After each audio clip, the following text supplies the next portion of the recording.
హల్లెలూయా. ఎందుకు ధన్యులు?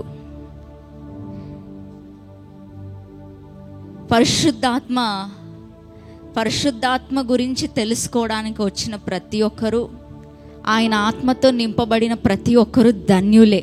హల్లెలూయా. కన్య మరియ పైన సర్వోన్నతుని శక్తి కమ్ముకుందంట. ఆ పరిశుద్ధాత్మ శక్తి కమ్ముకున్న ఆ స్త్రీ ఎలా అయిపోయిందంటే ధన్యురాలైపోయింది. ఏంటండి? ధన్యురాలు. పరిశుద్ధాత్మ శక్తి ఎవరైతే పొందుకుంటారో, ఆ ఆత్మ చేత ఎవరైతే నింపబడతారో వారందరూ ధన్యులే. హల్లెలూయా. నిన్నటి దినమున పరిశుద్ధాత్మ దేవుడు ఒక సేవకుని జీవితంలో ఎలా ఉపయోగపడతాడు అని చెప్పుకుంటా వచ్చాను. ఏర్పరచబడిన వారి జీవితంలో పరిశుద్ధాత్మ దేవుడు ఎలాగా పని చేస్తాడు, ఎలా పరిశుద్ధాత్మ దేవుడు ఒక సేవకుని జీవితంలో పనిచేస్తాడు, అతన్ని సేవకు ఎలా వాడుకుంటాడు అనేది నిన్న చెప్తా వచ్చాను. ఏర్పరచబడిన వారు జనులను పాపం నుండి విడిపించటానికి పరిశుద్ధాత్మ దేవుడు తోడ్పడతాడని చెప్పాను. తరువాత రెండవది ఏం చెప్పానంటే రక్షించటానికి, ప్రజల్ని రక్షించటానికి పరిశుద్ధాత్మ దేవుని తోడ్పడతాడని చెప్పాను. హల్లెలూయా. సో మీరందరూ అనుకోవచ్చు, పరిశుద్ధాత్మ దేవుడు కేవలం సేవకులకేనేమో, సేవ చేయడానికి తోడ్పడతాడేమో. నేను ఒక మీటింగ్కి వెళ్తున్నాను, పరిశుద్ధాత్ముడా నాకు సహాయం చేయంటే ఆయన నీకు సహాయం చేసి అక్కడితో ఆయనకి నాకు సంబంధం కట్టేమో అని మనం అనుకోవచ్చు. పరిశుద్ధాత్మ దేవుడు నీ ద్వారా ఇతరులకి తోడ్పడతాడు. అట్ ద సేమ్ టైం నీ వ్యక్తిగత జీవితానికి కూడా ఆయన తోడ్పడతాడు. హల్లెలూయా. నాలో ఉన్న పరిశుద్ధాత్మ దేవుడు నేను మైక్ పట్టుకున్నప్పుడు, నేను ప్రసంగించినప్పుడు, లేకపోతే నేను ఆరాధన చేసినప్పుడు ఆయన ఎవరికి పరిచర్య చేస్తున్నాడు? ఇక్కడున్న మీ అందరికీ నన్ను ఆశీర్వాదకరంగా చేస్తున్నాడు. అది నిన్నటి దినం చూసాం. కానీ నేను మైక్ ఆపేశాను, నేను వ్యక్తిగతంగా ఉన్నాను. ఇప్పుడు పరిశుద్ధాత్మ దేవుడు ఎవరికి పరిచర్య చేస్తాడంటే ఎవరికో కాదు, నా ఆత్మకి, నా ప్రాణానికి ఆయన వ్యక్తిగతంగా పరిచర్య చేస్తాడు. హల్లెలూయా. ఎంతటి విలువైన ఆస్తి అంటే పరిశుద్ధాత్మ దేవుని చూసి చెప్పండి, నువ్వు విలువైన బంగారం. పరిశుద్ధాత్ముడా నువ్వు విలువైన ఆస్తి, ఎక్కడ దొరకని ఆస్తి, నా బంగారం నీవు. హల్లెలూయా. ఈ పరిశుద్ధాత్మ దేవుడు ఒక మనిషి వ్యక్తిగత జీవితంలో ఎలా పని చేస్తాడు, నాకు, నా వ్యక్తిగతం, నీ వ్యక్తిగతం, నీ పర్సనల్ లైఫ్లో పరిశుద్ధాత్మ దేవుడు ఏం చేస్తాడో నేను కొన్ని విషయాలని ఈరోజు చెప్పాలని ఆశపడుతున్నాను. వినడానికి మీరు సిద్ధమేనండి? హల్లెలూయా. చూడండి, హల్లెలూయా. మొట్టమొదటిగా నా వ్యక్తిగత జీవితానికి పరిశుద్ధాత్మ దేవుడు ఎలా తోడ్పడతాడు? ఎవరికో కాదు, నా వ్యక్తిగత జీవితానికి, నా పర్సనల్ లైఫ్లో పరిశుద్ధాత్మ దేవుడు ఏం చేస్తాడంటే, మొట్టమొదటిగా అందరు నా వైపు చూడండి. పరిశుద్ధాత్మ దేవుడు నీకు ఎలా సహాయపడతాడంటే, మొట్టమొదటిగా ఆయన యొక్క వ్యక్తిత్వాన్ని నీ యొక్క జీవితంలో వృద్ధి చేస్తాడు. ఏంటి చెప్పండి? ఆయన యొక్క వ్యక్తిత్వాన్ని. ఎవరి వ్యక్తిత్వం? పరిశుద్ధాత్మ యొక్క వ్యక్తిత్వాన్ని నాలో డే బై డే పెంచుకుంటా వెళ్ళేవాడు ఎవరు అనంటే పరిశుద్ధాత్మ దేవుడు. ఏంటి పరిశుద్ధాత్మ వ్యక్తిత్వం ఏంటి? What is the character of holy spirit? పరిశుద్ధాత్మని యొక్క క్యారెక్టర్ ఏంటండి? ఆయన వ్యక్తిత్వం ఏంటి? ఆయన వ్యక్తిత్వం నాలో పెరగడం ఏంటి? ఆయన గుణలక్షణాలు నాలో వృద్ధి చేయడం ఏంటి? ఏది పరిశుద్ధాత్మ యొక్క గుణలక్షణాలు అంటే, గలతీయులకు రాసిన పత్రిక 5వ అధ్యాయం 22వ వచనం చదువుదాం. అయితే ఆత్మఫలమేగా ప్రేమ, సంతోషం. అందరూ చెప్పండి, ప్రేమ, తర్వాత సంతోషము, సమాధానము, దీర్ఘశాంతము, దయాలత్వము, మంచితనము, విశ్వాసము, సాత్వికము, ఆశా నిగ్రహము. ఇవన్నీ ఏంటండి? 9 గుణలక్షణాలు కనిపిస్తున్నాయి. ప్రేమ అనేది ఒక క్యారెక్టర్. క్యాథరిన్ ప్రేమ కలిగిన వ్యక్తి అనేది ఏంటి? అది స్వభావం. క్యాథరిన్ బాగా చదవగలదు అంటే అదేంటి? నా స్వభావం కాదు, అది నా సామర్థ్యత. క్యాథరిన్ బాగా పరిగెట్టగలదు అన్నాను అనుకోండి, అదేంటి? నా స్వభావం కాదు, అది నా సామర్థ్యత. పరిశుద్ధాత్ముని యొక్క సామర్థ్యత 9 వరాలైతే పరిశుద్ధాత్ముని యొక్క స్వభావం ఏంటంటే 9 ఆత్మ ఫలాలు. ప్రేమ అనేది పరిశుద్ధాత్ముని యొక్క స్వభావం, సంతోషం అనేది ఆయన స్వభావం, సమాధానం ఆయన స్వభావం, దీర్ఘశాంతం అనేది ఆయన యొక్క క్యారెక్టర్. పరిశుద్ధాత్మ దేవుడి యొక్క స్వభావం ఎలాంటిదంటే ఆయన చాలా కంట్రోల్డ్గా ఉంటాడు, ఆయన చాలా శాంతంగా ఉంటాడు. ఇది ఆయన యొక్క స్వభావం. మరి మీరు అడగచ్చు, అది ఆయన స్వభావం, మరి నాకేంటండి? నాకేంటి? పరిశుద్ధాత్మ దేవుడు ప్రేమగా ఉంటాడు, పరిశుద్ధాత్మ దేవుడు దీర్ఘశాంతం కలిగి ఉంటాడు, పరిశుద్ధాత్మ దేవుడు విశ్వాసం కలిగి ఉంటాడు, పరిశుద్ధాత్ముడు సమాధానం కలిగి ఉంటాడు. నాకేంటి? దానివల్ల నాకేంటి ప్రయోజనం అని అంటే, ఈ పరిశుద్ధాత్మ దేవుడు మీ లోపలికి వచ్చినప్పుడు ఒక్క రోజులోనే మీరు ప్రేమామూర్తులుగా మారిపోరు. ఒక్క రోజులోనే ఆయన ఇలా వచ్చాడండి, వరంగల్ కాన్ఫరెన్స్లో పరిశుద్ధాత్మ దేవుడు నా లోపలికి వచ్చాడండి, నెక్స్ట్ రోజు నుండి నేను అందరినీ ప్రేమించేస్తున్నాను అని అంటే అది యాక్టింగ్ అనుకోవాలి.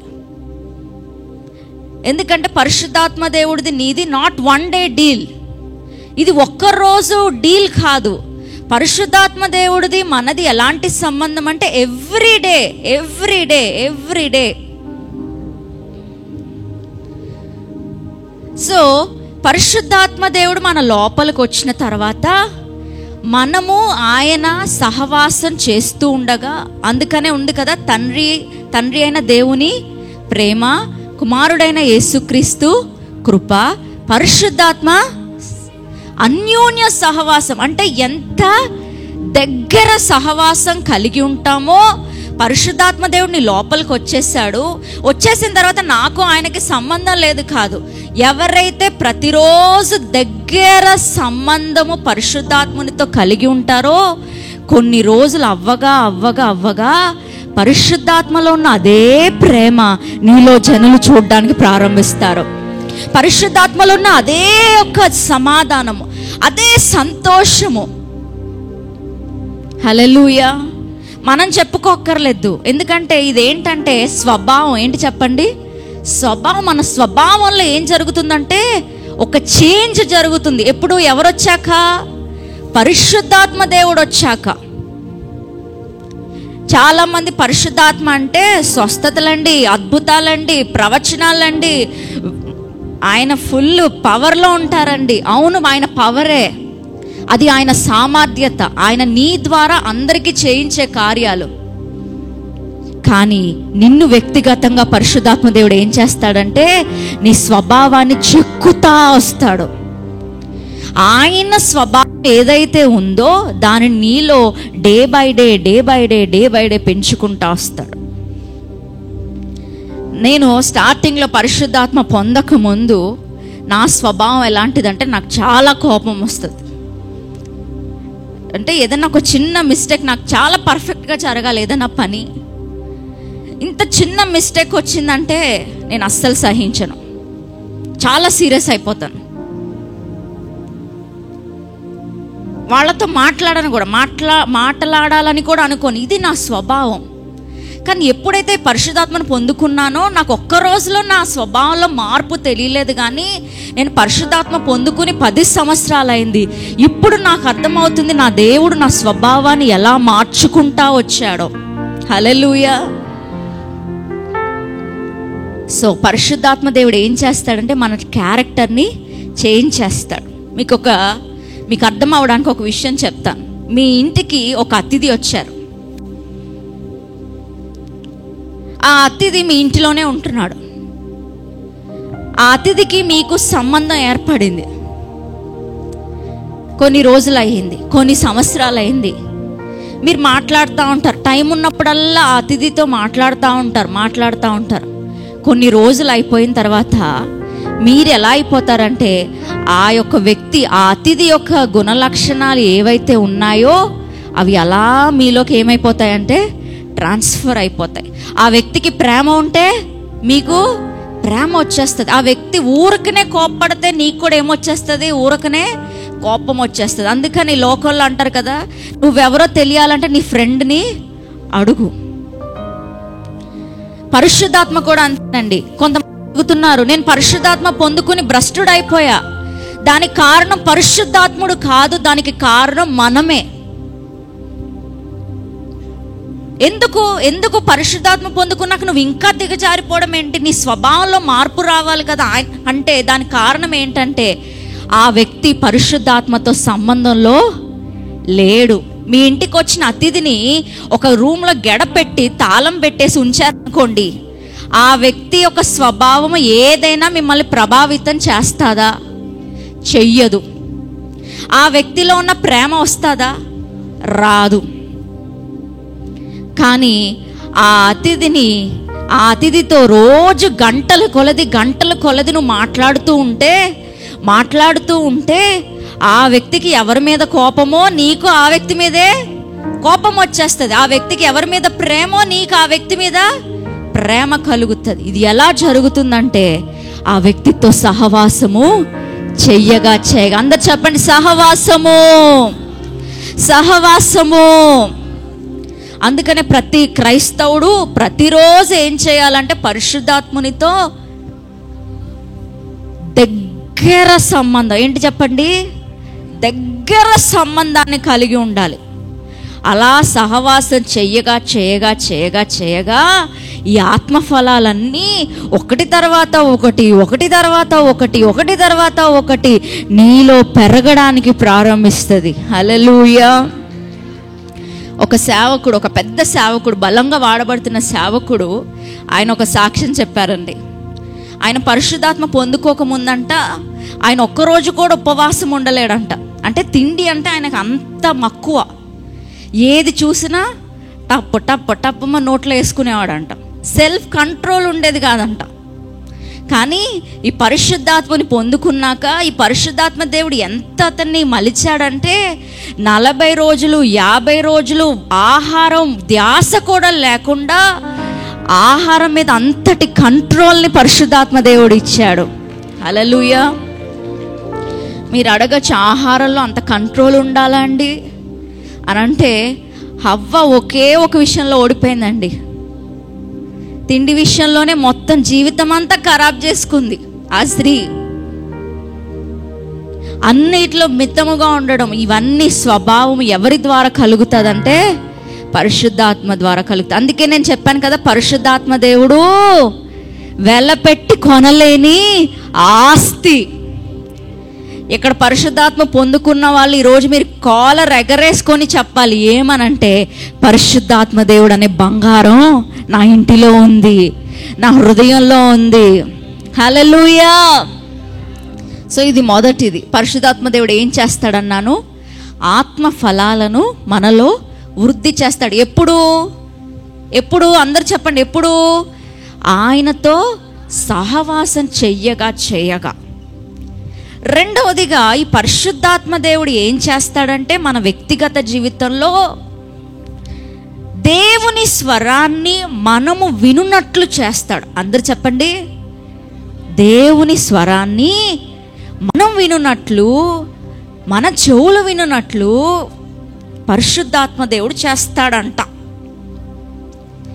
పరిశుద్ధాత్మ పొందుకున్న ప్రతి ఒక్కరికి అనుభవం ఉంటుంది. ఏంటంటే వాళ్ళ హృదయంలో ఎవరో ఒక వ్యక్తి మాట్లాడుతున్నట్టు, ఏదో ఒక మనిషి మాట్లాడుతున్నట్టు లోపల వాయిస్ ధ్వనిస్తూనే ఉంటుంది.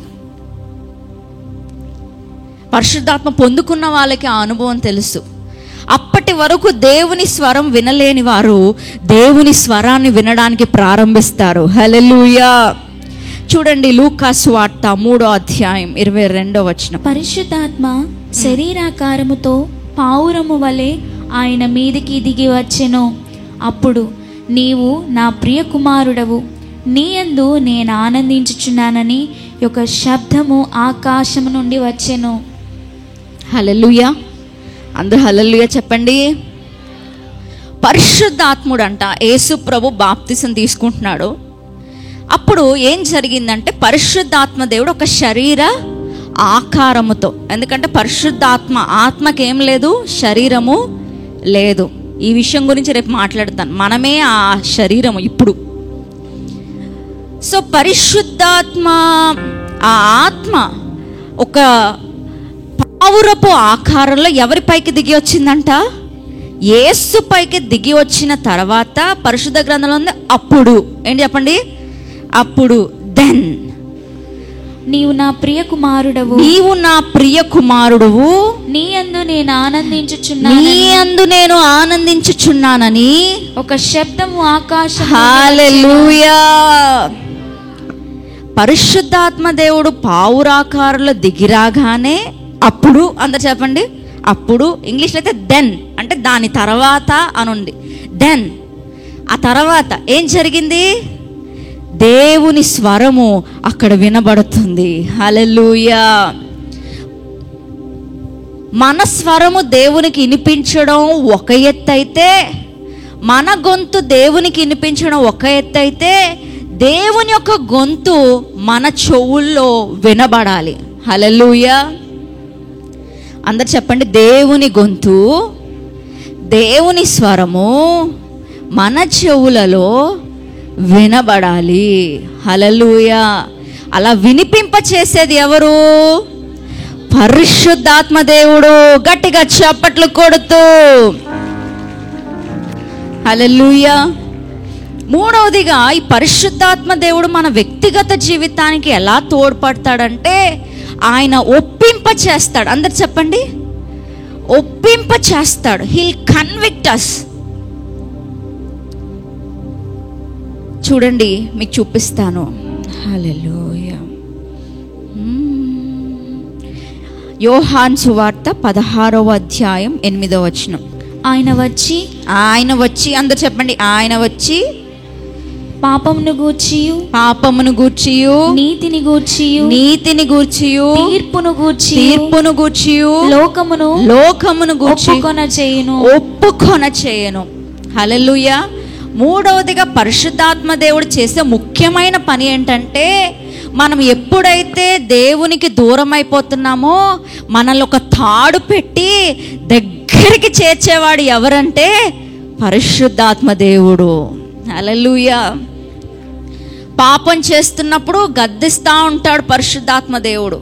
నువ్వు ఇంకా దూరం అయిపోతున్నావంటే నిన్ను చెప్తున్నాను కదా, ఎక్కడికి పోనీయకుండా ఒక తాడు కట్టి నువ్వు చేసిన తప్పులన్నీ తెలుసుకొనున్నట్లు జ్ఞానోదయం కలుగజేసి నిన్ను తండ్రి వద్దకు నడిపించేవాడు ఎవరు అనంటే పరిశుద్ధాత్మ దేవుడు. తప్పిపోయిన కుమారుడు యొక్క కథలో పరిశుద్ధ గ్రంథంలో ఉంది. చూడండి లూకా సువార్త 15వ అధ్యాయం 17వ వచనం. అయితే బుద్ధి వచ్చినప్పుడు వాడు నా తండ్రి యొద్ద ఎంతో మంది కూలివాండ్రకు అన్నము సమృద్ధిగా ఉన్నది, నేనైతే ఇక్కడి ఆకలి చచ్చిపోవచ్చు. అప్పుడు అందరు చెప్పండి బుద్ధి వచ్చినప్పుడు. అందరు చెప్పండి బుద్ధి వచ్చినప్పుడు. బుద్ధి అంటే ఇది ఎవరి వలన కలిగేదంటే పరిశుద్ధాత్ముని వలన కలిగేది. జ్ఞాన వివేకములకు ఆధారమగు ఆత్మ. ఒక మనిషికి జ్ఞానోదయము అప్పటికప్పుడు పుట్టుకుని రాదు, బూమ్ బామ్ అనగానే ముట్టుకుని రాదు. పరిశుద్ధాత్మ దేవుడు లోపలుండి ఆయన ఏం చేస్తాడంటే బుద్ధిని కలుగ చేస్తాడు. క్యాథరిన్ నువ్వు చేసేది తప్పు, మరలా వెళ్ళిపో, మీ డాడీ దగ్గరికి వెళ్ళిపో, మీ నాన్న దగ్గరికి వెళ్ళిపో. ఇలా నువ్వు మీ నాన్నకి దూరంగా ఉండడం చాలా డేంజర్. వెళ్ళిపో మీ డాడీ దగ్గరికి, ఆయన పాదాలు పట్టుకో, ఆయన క్షమిస్తాడు, ఆయన నిన్ను మన్నిస్తాడు. ఇది అంతా ఎక్కడ జరిగే ప్రాసెస్ అంటే హృదయంలో జరిగే ప్రాసెస్. ఇది ఎవరు చేస్తున్నారు ఈ ప్రాసెస్ అంటే పరిశుద్ధాత్మ దేవుడు చేస్తున్నాడు. అందుకని తనకు అనిపిస్తుంది, నేను పరలోకపు తండ్రికి విరోధంగా నేను ఏం చేశాను, పాపం చేశానని తనకు మనశ్శాంతి లేదు. అందుకనే వెళ్ళిపోయాడు ఎక్కడికి, తండ్రి దగ్గరికి. ఈ తప్పిపోయిన కుమారుడిని గనక పరిశుద్ధాత్మ దేవుడు ఒప్పింప చేయకపోయి ఉంటే అతను అనుకునేవాడు, ఇంకా 4-5 రోజుల్లో సస్తాను, ఇక్కడే ఉంటాను అనుకునేవాడు. కానీ తండ్రి ప్రేమను గురించి ఈ లోపలున్న ఆత్మ ఒప్పింప చేయడం మొదలుపెట్టింది. హల్లెలూయా. సో 3వదిగా పరిశుద్ధాత్మ దేవుడు ఏం చేస్తాడండి, ఒప్పింప చేస్తాడు. 4వదిగా ఈ పరిశుద్ధాత్మ దేవుడు ఏం చేస్తాడంటే సమస్తాన్ని బోధిస్తాడు. ఏంటి చెప్పండి, నువ్వు ఎక్కడికి వెళ్ళాలో చెప్తాడు, ఎక్కడికి వెళ్ళకూడదో కూడా చెప్తాడు. కొన్ని మీటింగ్స్కి వెళ్ళొద్దు అంటాడు పరిశుద్ధాత్మ దేవుడు. నాకు సంచి ఉంది, నేను వెళ్ళిపోతా ఎక్కడికి పడితే అక్కడ అంటే ఇక్కడ డేంజర్ కూడా ఉంది. చూడండి, మత్తయి సువార్త, మార్కు సువార్త 1వ అధ్యాయం 12వ వచనం. మార్కు సువార్త 1:12. వెంటనే పరిశుద్ధాత్మ ఆయనను అరణ్యంలోనికి త్రోసుకొని పోయాను. పరిశుద్ధాత్మ దేవుడు ఏం చేస్తున్నాడంటే యేసుని బలవంతంగా ఎక్కడికి తీసుకెళ్ళిపోతున్నాడు, అరణ్యంలోనికి తీసుకెళ్ళిపోతున్నాడు. అరణ్యంలోనికి నడిపించిన అదే పరిశుద్ధాత్మ దేవుడు మళ్ళా ఏం చేస్తున్నాడంటే ఆపుతున్నాడు కూడా. చూడండి, అపోస్తుల కార్యం 8వ అధ్యాయం 29వ వచనం. అప్పుడు ఆత్మ ఫిలిప్పుతో, నీవు ఆ రథము దగ్గరకు పోయి దానిని కలుసుకొనుమని చెప్పెను. అపోస్తుల కార్యం 16:6 కూడా చదవండి. ఆసియాలో వాక్యము చెప్పకూడదని పరిశుద్ధాత్మ వారిని ఆటంకపరిచినందున వారు ఫ్రుగియా గలతీయా ప్రదేశముల ద్వారా వెళ్ళిరి. ముసియా దగ్గరకు వచ్చి బితూనియాకు వెళ్ళుటకు ప్రయత్నము చేసిరి గాని యేసు యొక్క ఆత్మ వారిని వెళ్ళనీయలేదు. అంతటా వారు మూసియాను దాటిపోయి త్రోయకు వచ్చిరి. యేసు యొక్క ఆత్మ వారిని వెళ్ళనీయలేదు. హల్లెలూయా. పరిశుద్ధాత్మ దేవుడు ఎంత స్పెసిఫిక్గా మనల్ని నడిపిస్తాడంటే కొన్ని స్థలాలకేమో బలవంతంగా తోసేస్తాడు, కొన్ని స్థలాలకేమో బలవంతంగా ఆపేస్తాడు. ఈ పరిశుద్ధాత్మని కలిగి ఉన్నవారు తప్పటడుగులు వేయడం అసాధ్యము. ఎందుకంటే ఆయనే క్షణక్షణం ఇలా చేయి, అలా చేయి, ఇలా వెళ్ళు, అలా వెళ్ళు, ఇక్కడికి వెళ్ళు, అక్కడికి వెళ్ళొద్దు అని ఆయన నడిపింపులోనికి మనల్ని తీసుకెళ్తాడు. హల్లెలూయా. ఇప్పుడు చెప్పండి, ఈ పరిశుద్ధాత్మ దేవుడు అందరికీ మాత్రమే కాదు, నాకు కూడా ఆయన పరిచర్య చేస్తున్నాడు. హల్లెలూయా. 4 పరిచర్యలు. ఒకటి ఏంటి, ఆయన యొక్క వ్యక్తిత్వాన్ని నాలో వృద్ధి చేయడం. 2 ఏంటి, దేవుని స్వరాన్ని మనం వినున్నట్లుగా చేయడం. 3 ఏంటి, ఒప్పింప చేయడం, తండ్రికి మనల్ని అనుసంధానం చేయడం. 4 ఏంటి, సమస్తాన్ని బోధించడం. హల్లెలూయా. అందరూ లేచి నిలబడండి.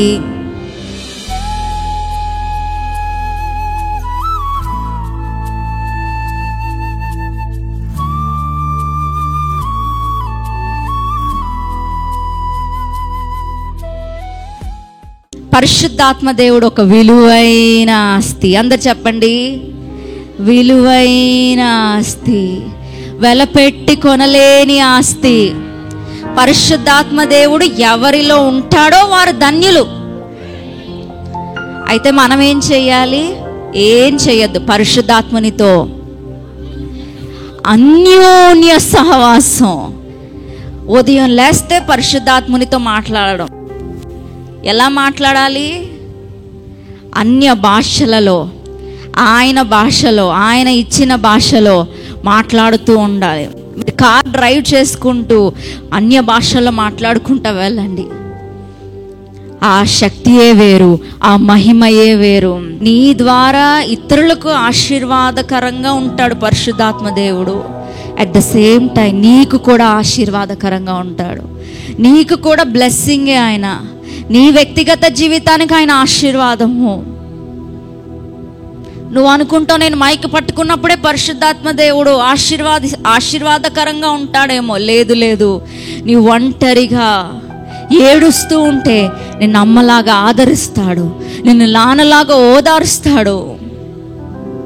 ఆయన ఒక బహుమానం. అందరూ అడగండి, పరిశుద్ధాత్ముడా నా లోపలికి రండయ్యా, నాలో ఉండండయ్యా, నాలో ఉండండయ్యా, నా లోపల ఉండండయ్యా, నా లోపలికి రండయ్యా, నా హృదయలోకి రండయ్యా. Lord come in to my heart. పరిశుద్ధాత్మతో ప్రారంభమైన ప్రయాణము ఏనాడు మధ్యలో ఆగిపోకూడదండి. పరిశుద్ధాత్మ దేవుడు నీ లోపల నుంచి వెళ్ళిపోడు, కానీ ఆయన దుఃఖపడతాడు. ఎందుకంటే ఆయన వ్యక్తిత్వం ఉన్న వ్యక్తి. నీ హృదయాన్ని ఆయన ఆలయంగా చేసుకుని పరిశుద్ధాత్మ దేవుడు నీ హృదయంలో నివసిస్తున్నాడు. కానీ ఆయన బాధ పెట్టినప్పుడు, మనం ఆయన దుఃఖ పెట్టినప్పుడు, ఆయన మాట విననప్పుడు ఆయన నీ హృదయంలోనే ఉంటూ విలపిస్తాడు, కన్నీరు కారుస్తాడు.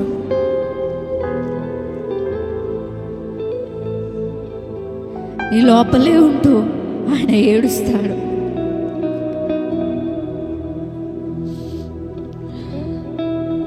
ఈరోజు ఇక్కడ ఎవరైనా సరే ఆ పరిశుద్ధాత్మ ఏడుపుని మీరు సెన్స్ చేయగలరండి.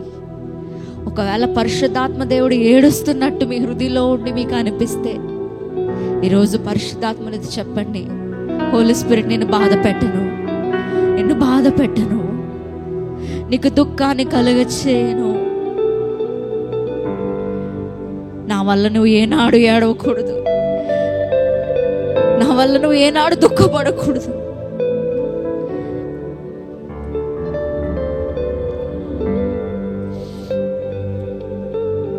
నన్ను క్షమించండి పరిశుద్ధాత్ముడా, నన్ను క్షమించండి. నిన్ను బాధ పెట్టి ఉంటే నన్ను క్షమించండి.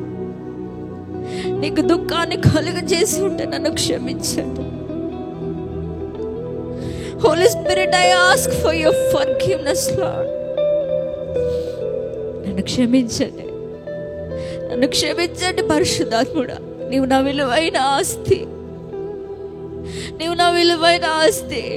నువ్వే గనక నా లోపలికి, నా హృదయలోకి రాకపోయి ఉంటే ఈరోజు నేను నీ కొరకు ప్రకాశించేదాన్ని కాదు.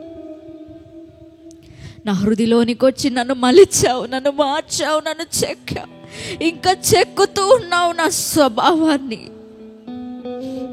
నిన్ను నిర్లక్ష్యం చేస్తే నన్ను క్షమించండి పరిశుద్ధాత్ముడా.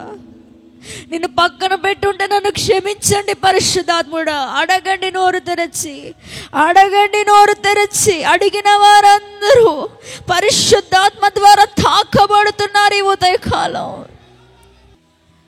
పరిశుద్ధాత్ముడా, ఇక్కడున్న ప్రతి ఒక్కరిని మీరు చూస్తున్నారయ్యా. వీరి పైకి నీ ఆత్మ బలముగా దిగి వచ్చును గాక. అయ్యా తండ్రి, మా ద్వారా నీకు సంతోషమే కలగాలి, కానీ ఏనాడు నిన్ను దుఃఖ పెట్టకూడదయ్యా, ఏనాడు నిన్ను బాధ పెట్టకూడదయ్యా, ఏనాడు నీ గాయాల్ని రేపకూడదయ్యా. నీతో సహవాసం చేయాలయ్యా. ఇక్కడున్న మేమందరం గంటల కొలది పరిశుద్ధాత్ముడా నీ పాదాల దగ్గర ఉంటూ నీతో సహవాసం చేయాలయ్యా, నీతో సహవాసం చేయాలయ్యా, నీ సన్నిధిలో కూర్చోవాలయ్యా.